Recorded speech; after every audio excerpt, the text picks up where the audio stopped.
સંજોગ પ્રમાણે કરવું જ પડે. તો શહેરની પરિસ્થિતિ તો એટલી વિચિત્ર રહેલી છે,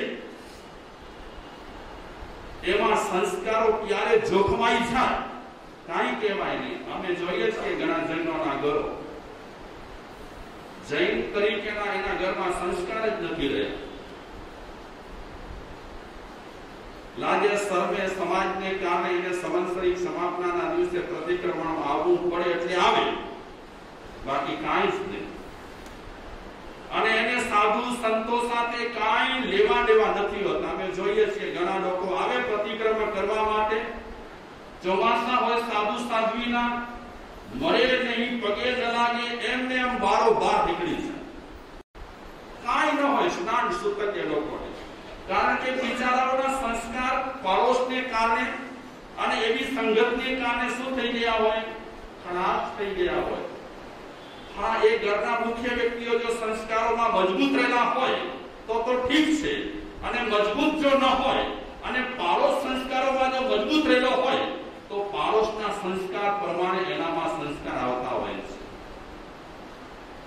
ઘણા ભાઈઓ અમારી પાસે આવે અને અમને કહે, મારે સાહેબ પહેલી વખત વ્યાખ્યાનમાં અમે આવીએ છીએ, અહીં ને બીજાની પણ વાત કરીએ છીએ સ્થળોની, કે અમને પાડોશી એટલા સરસ મળ્યા છે અને અમે પાડોશીને કહ્યું છે કે કાંઈ પણ એવા ધાર્મિક પ્રોગ્રામો રહેલા હોય તો અમને તમે અચૂક કહેજો, અમે તમારી સાથે એ ધાર્મિક પ્રોગ્રામોમાં લાભ લેવા માટે જરૂર આવીશું. જો અરસપરસ પાડોશ સારો રહેલો હોય તો સારા કાર્યમાં એકબીજાને શું આપે, સહયોગ આપે. અગર જો પાડોશ સારો ન હોય તો ઘણી વખત તમને સારા કામ પણ કરવા ન દે, તમને સારા કામ કરવા દે ન દે, અને ઘણી વખત તમે સંસ્કારોમાં ઢીલા હો તો એમની અસર તમારા પર થાય. હું જોઉં છું ઘણા લોકો ભલતી ક્રિયાકાંડમાં પડી ગયા છે, ભલતી ક્રિયાકાંડમાં, કારણ કે પાડોશ એટલે એવો મળ્યો છે, આમ કરશો તો તમને આ લાભ થશે, અને આ ક્રિયા કરશો તો આ લાભ થશે, અને આ ક્રિયા કરશો તો બસ એમાં પડી ગયા છે. ઘણા લોકો એવા પાડોશને કારણે પોતાના ધર્મને પણ રાખી દીધો છે પડખે. તો આ સંગમને પાડોશને કારણે સારો લાભ થયો. પાડોશીઓ સંગમની માને કહે છે, રડો નહીં, અમે પાડોશી સેના, આ બચ્ચાને ખીર ખાવી છે ને, અમે બધા એક વસ્તુ અમારા ઘરમાંથી લાવીએ છીએ, તમે ઘરમાં બનાવો અને બાળકોને ખવડાવો, રડાવો નહીં, તમે રડો નહીં. પાડોશી તો ઘણી વખત આપણને હિંમત આપે. કટોકટીમાં ઘણી વખત પાડોશીનો સહયોગ મળે તો આપણે એકદમ મજબૂત થઈ જઈએ. અને ક્યારેક પાડોશી જો આપણને સારા ન મળે તો ઘણી વખત આપણે હતાશ થઈ જઈએ કે હવે આ ફ્લેટ ખાલી થાય તેમ છે નહીં, અમારા સંજોગ પણ નથી, અને પાડોશ એટલો ખતરનાક મળ્યો છે. સંગમની માને બધી ચીજો પાડોશીઓએ આપી, ખીર બનાવી, થાળીમાં મૂકી. ખ્યાલ છે આપ સૌને? એ સમયે સંગમે શું વિચાર્યું? હા, કોકને આપીને હું ખાઉં, આવા વિચાર ક્યારે આવે? ગરીબાઈ ઘરમાં આરોટી રહી છે, માંડ ખીર જ ખાવા માટે મળી છે, એવા સમયમાં પણ આ સંગમ વિચારે છે કે કોઈકને આપી પછી હું ખાઉં. આ સંસ્કાર શેનાથી પડ્યા? કારણ કે આડોશ પાડોશમાં આવું બધું થતું હતું અને છોકરાના માનસ પટ પર બહુ અસર થાય. આડોશ પાડોશની અને સોબતની છોકરાઓના માનસ પટ પર તો બહુ જોરદાર અસર થાય.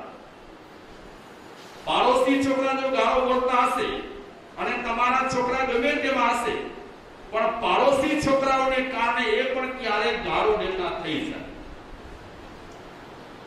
એટલે જ આ મહાપુરુષોએ ગૃહ નિર્માણમાં આ વાત ખાસ થઈ છે. ત્યાં સુધી વાત કરી કે ઘરની આજુબાજુ જુગારના અડ્ડા હોય, ઘરની આજુબાજુ શરાબ પીવાતું હોય, બિયર બાર રહેલા હોય, ઘરની આજુબાજુ હોટલો રહેલી હોય, તો આવા વાતાવરણમાં પણ તમારું ઘર તમારા માટે બહુ જોખમી છે. તમે શહેરમાં વસો છો એટલે તમારી પરિસ્થિતિ તો વિકટ છે જ, એમાં બે મત નથી. અને આવી પરિસ્થિતિમાં હજી તમે સંસ્કારો ટકાવી રાખ્યા છે એ પણ મોટી વાત રહી છે. આજુબાજુ તમને એવી જ્ઞાતિના લોકો મળે છે, એવી જાતિના લોકો મળે છે, એવા પ્રદેશના લોકો મળે છે. બિઝનેસમાં પણ તમારે એમની સાથે વધારે રિલેશનમાં રહેવું પડતું હોય, તે છતાં પણ તમે જે સંસ્કાર ટકાવ્યા છે એ પણ મોટી વાત કહેવાય. તો સંગમ રાહ જોઈ સાધુ મહારાજ આવ્યા અને શું કર્યું? બધી ખીર ઢોરાવી દીધી. સાધુ મહારાજ તો ખીર ઓરાવીને ચાલ્યા ગયા. સંગમની માં આવી, જે તે વાત થઈ એમની સાથે તે, અને પછી સંગમને પીડા થઈ, પેટમાં પીડા થઈ અને એ સંગમ ગુજરી ગયો. પણ એને આ ફાની દુનિયામાંથી વિદાય લીધી એનાથી પહેલા ઉત્કૃષ્ટ ભાવથી એક સારામાં સારું કામ કર્યું. આ સારામાં સારું કામ શેનાથી સૂઝ્યું? એને બીજી કોઈ કાર્ય પદ્ધતિ ખ્યાલ ન હતી, બીજા કોઈ નિયમે જાળવતો ન હતો, જાણતો ન હતો. તે છતાં પણ એને જે કામ કર્યું ને એમાં પાડોશના સંસ્કારો કામ કરી ગયા. ખાનદાન ઘર હોય, ખાનદાન, એ ખાનદાન ઘરની બાજુમાં જો પાડોશ સારો ન હોય ને તો એની અસર પણ ખાનદાન ઘર પર 100% થાય છે. આજે ઘણા તમારા સંતાનો કહે છે, મારા સાહેબ ફ્રેન્ડ સર્કલ એવો છે અમારો રાજનભાઈ કે ક્યારેક અમારે બિયર બારમાં ફ્રેન્ડ્સની સાથે જવું પડે છે. આવી નિરાશ ક્યારે આવી? અગર એ પોતાના સંસ્કારમાં મજબૂત રહેલો હોય તો ગમે તેટલો ફ્રેન્ડ સર્કલ રહેલો હોય, ફ્રેન્ડ સર્કલ સંસ્કારને જરા પણ હટાવી ન શકે જો એના સંસ્કાર એકદમ લોખંડી રહેલા હોય તો. નહીં તો આજે 99% લોકો કહે છે કે ફ્રેન્ડ સર્કલને કારણે અવારનવાર પ્રસંગો પર અમારે શું પીવું પડે છે? પીવું પડે છે. આટલા સંસ્કાર ઢીલા પડ્યા શેને કારણે પડે? આવું કરવાની ક્યારે ઈચ્છા થઈ? ફ્રેન્ડ સર્કલ અને પાડોશ સારો ન હોવાને કારણે ઘણી વખત આપણા સારામાં સારા સંસ્કાર તૂટી જતા હોય છે. પાડોશ જો કજિયાતો હોય તો મજા આવે ને, ટાઈમ પાસ થઈ જાય. હા, કોઈ પણ એક વાત થાય ને તરત જ કજિયો થાય ચાલુ. હા, કજિયો ચાલુ થાય એટલે અડધો કલાક એમાં પાસ થઈ જાય રંગે ચંગે. હા, નેમનાથ ભગવાનના અધિષ્ઠાયક દેવી, એમની મેં કથા વાંચી, ખ્યાલ છે આપ સૌને? ભગવાન નેમનાથ, એમના અધિષ્ઠાયક દેવી અંબિકા છે. તો કથાનકોમાં કથા મને વાંચવા મળી કે આ અંબિકા એના આગલા જન્મની વાત કરે છે. બહુ સારી બહેન, જે ઘરમાં રહેતી હતી એ ઘરમાં પણ એને વાતાવરણ ઠીક મળ્યું હતું. એટલે સાધુ સંતો આવે, અતિથિ આવે, કોઈ દુખિયા લોકો આવે તો એ અંબિકા બધાને ફૂલ નહીં તો ફૂલની પાંખડી એને જે જોઈએ તે આપતી હતી. પણ એની પાડોશણ બહુ કજિયાખોર હતી. એટલી કજિયાખોર, કોઈ પણ કજિયાનું નિમિત્ત ન મળે તો એ નિમિત્ત ઊભું કરે, અને નિમિત્ત ઊભું કરીને પણ ઝઘડો કરે. એટલે ઘણાની પ્રકૃતિ જ હોય કે જ્યાં સુધી ઝઘડો ન કરે ને દિવસ દરમિયાન ત્યાં સુધી ખાધેલું પચે નહીં. એટલે એકાદ ઝઘડો તો એને ઊભો કરવો પડે જો થયો ન હોય તો. હા, ઝઘડો નાનો પણ એક ઊભો થઈ જાય તો જે તે ખાધેલું હોય એ બધું શું થઈ જાય? પચી જાય. તો અંબિકાની પાડોશને એટલી ઝઘડાખોર, વાતે વાત ન હોય તે છતાં વાત ઊભી કરીને પણ ઝઘડો કરે. એક વખતે અંબિકાના ઘરે જ્યારે ગ્રસ્ત હતી ત્યારે એના ઘરે કોઈ મહાત્મા આવ્યા. એ દરેક મહાત્માને ભેદભાવ વિના જે એમને જોઈએ તે આપતી હતી. તો એ મહાત્મા આવ્યા, એને આવકાર આપ્યો, એમને જે ખાવાનું જોઈતું હતું તે પણ આપ્યું.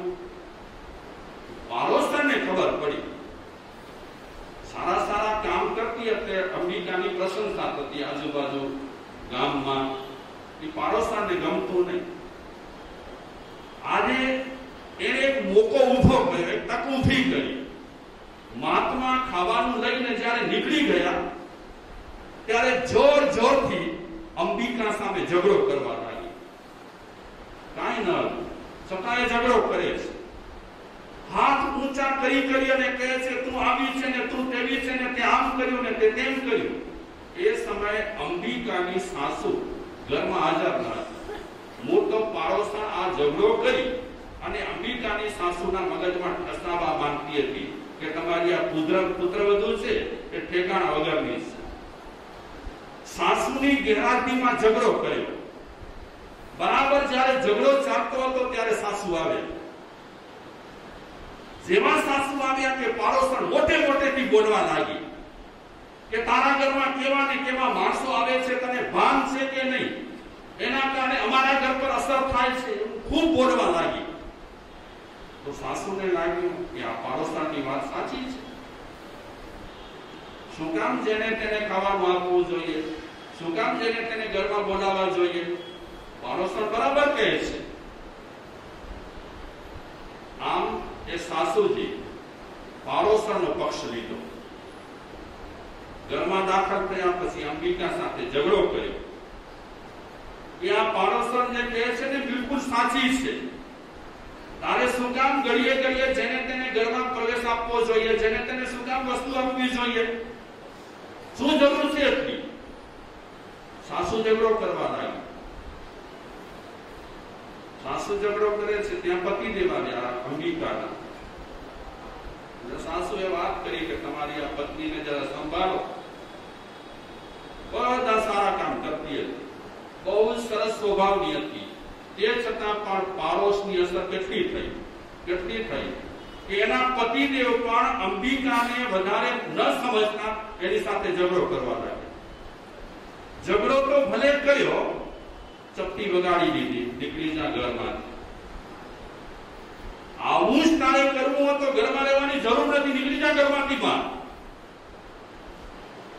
પતિદેવે ચપટ વગાડી અને અંબિકા ચૂપચાપ બધાને પગે લાગી, સંતાન હતા એને લઈ અને ઘરમાંથી નીકળી ગઈ. એ વિચારવા લાગી, જુઓ તો ખરા, આપણે સારું કરતા હોઈએ, કોઈના ખરાબમાં ભાગ લેતા ન હોઈએ, તે છતાં પણ વિના કારણે ઘરમાંથી નીકળવું પડ્યું. એ અંબિકા અફસોસ કરતી કરતી બહાર નીકળી, જંગલમાં ગઈ. એને ખૂબ દુઃખ લાગે છે. ત્યાં પેલા સાસુજી એ રસોડામાં દાખલ થયા. તો સાધુ સંતને બેસવા માટે કે કઈક વસ્તુ ઉભવા માટે આપી હશે, એ સોનાની થઈ ગઈ હતી. બીજી ત્રીજી કેટલીક વસ્તુઓ સોનાની દેખી. વાતા છે આ તો બધી સોનાની કેટલીક વસ્તુ દેખી. અને ખાવાનું જે વાસણમાંથી આપ્યું હતું એ ક્યાંય પણ આપેલું છે એવું દેખાયું નહીં, બધું અખંડ દેખાયું. તો સાસુજી વિચારે છે, હાય હાય, આ અમારી જે પુત્રવધુ છે એ તો પતિવ્રતા નારી લાગે છે. ઘરમાં સાધુ મહારાજ આવ્યા છે, કંઈક આપ્યું છે, તે છતાં પણ ક્યાંય પણ ચમચા બમચાનો શું કહેવાય, ક્યાંય એવું લાગ્યું નહીં કે આપ્યું છે. તો સાસુજીને અફસોસ થયો. દીકરાને બોલાવીને કહે છે કે તારી પત્ની તો બહુ સારી છે, સદાચારી છે, આપણે બધું ખોટું કર્યું. હવે તું જા, બિચારી ક્યાંક જંગલમાં હશે, દુઃખી થશે, એને પાછી તેરિયાઓ મનાવીને. પતિદેવ ગયા, એની તપાસ કરી, શોધી. એને તો જંગલમાં દૂર દૂર દેખાય કે મારી પત્ની છોકરાઓ સાથે ત્યાં દૂર દેખાય છે. તો એ નજીક નજીક જવા લાગ્યો. ત્યાં અંબિકાને લાગ્યું કે મારા પતિદેવને હજી સંતોષ નથી થયો, હજી મને પરેશાન કરશે, એટલા માટે જંગલમાં મને શોધતા શોધતા આવ્યા છે. બાજુમાં એક કૂવો હતો, છોકરાઓને લઈ અને એ કૂવામાં પડી. કથામાં ખાલી આપણને સમજવાનું છે. ઈ બહેન કૂવામાં પડી, એ મરી કરી અને દેવનાથ ભગવાનની અધિષ્ઠાયક દેવી થયા, અંબિકા. આ એક વાત છે. અને એના પતિને જ્યારે નજીકમાં આવ્યા કૂવા પાસે, એને ખબર પડી કે મારી પત્ની તો જંપાપાત કરી અને જીવન પૂરું કરી નાખ્યું છે. એટલે એ વિચારે છે, આવી સરસ મજાની પત્ની અમારા પાપે જો મરી ગઈ તો અમારે પણ જીવવું નથી, એ પણ પડ્યા કૂવામાં. કથા પ્રમાણે હું કહું છું કે એ પતિ મરી કરી અને અંબિકાનો વહન થાય છે, સિંહ. આપણે એ ચર્ચામાં બહુ ઉતરવાના નથી. આપણે વાત એ કરવા માંગીએ છીએ એના પતિદેવ વાહન રૂપે સિંહ થયા હોય કે ન થયા હોય, અને પેલી સ્ત્રી એ અંબિકા દેવનાથ ભગવાનની દેવી થઈ હોય કે ન થઈ હોય, પણ વાત આપણે એ કરવા માંગીએ છીએ કે આટલો બગાડ શેનાથી થયો, આટલું એને સહન સેના કોના કારણે કરવું પડ્યું? પારોસને કારણે. એટલે પારોસ સારો હોય, નસીબદાર. ઘણા લોકો કહેતા પણ મારે છે મને બિઝનેસ બરાબર નથી, નાટું ગભરાવે રાખીએ છીએ, પણ અમને પારોસ બહુ સરસ મળ્યો છે, ઘણો જ પારોસ સારો મળ્યો છે. એક ભાઈ છે અહીંયા ઝારખંડમાં એક શહેરમાં, શહેરનું નામ પણ નહીં લઉં, ભાઈનું નામ પણ નહીં લઉં, બીજા સીધા સાદા ખાનદાન, ભાડાના ઘરમાં રહે છે. પણ નસીબદાર એવા છે કે જે ભાડાના ઘરમાં રહે છે ત્યાં પાડોશ અજયનો છે, પણ એટલો સરસ અને ખાનદાન છે. એ ઘરવાળા બધા અમને કે માણસ છે, પગાર કેટલો છે એની સાથે અમને બહુ ફિકર નથી, જિંદગી અમારી એટલી સરસ રીતે પસાર થાય છે. અને સૌથી બેસ્ટ વાત કે અમને પાડોશ બહુ સારો મળ્યો છે, એટલો સારો મળ્યો છે કે આમને આમ ઘર ખુલ્લા મૂકીને નીકળી જઈએ તો પણ વાંધો નહીં. અને પાડોશ ક્યારેક ખરાબ મળ્યો હોય તો દેખે કે પાડોશી ક્યાંક બહાર ગયા છે 2-5 દિવસ માટે, તો શું કરી જાય? હમણાં સુરતમાં એક બનાવ બન્યો, તમે ગુજરાતી અખબારમાં વાંચ્યું હશે કે પાડોશને ચાવી આપીને ગયા એ બિલ્ડર, એના ઘરવાળા બીજા કોઈ આવે તો એ ચાવી આપી શકે એટલા માટે ચાવી આપીને ગયા, અને એ પાડોશી રોજ સફાઈ કરવા લાગ્યા. શેની સફાઈ? સફાઈ કરવા લાગ્યા. અને પેલા બિલ્ડરને વહેમ પડ્યો કે કબાટમાંથી પૈસા ઓછા થાય છે, અને પછી પાડોશીને ખબર ન પડે એ રીતે સીસીટીવી ગોઠવ્યું, અને સીસીટીવીમાં આપ ઝડપાઈ ગયા પાડોશી. ન ખાતું હોય તો પણ સારું ખાઈ ગયા. પાડોશી સારા મળે કે નસીબ આપણા, પાડોશી ખરાબ મળે તો જેટલા ચેતાય એટલા ચેતી રહેવા જેવું છે. આજના કાળમાં આપણે આપણા સંસ્કારો જેટલા સારા ટકાવી રાખીશું એ આપણા માટે સારું છે.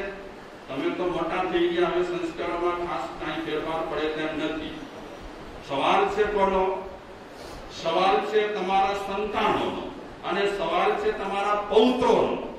એના સંસ્કારો જળવાઈ રહે એના માટે જૂના બોલ છે, વર્ષો પહેલાના આ માર્ગાનુસારીના બોલ છે, બહુ જ ઉપયોગી છે.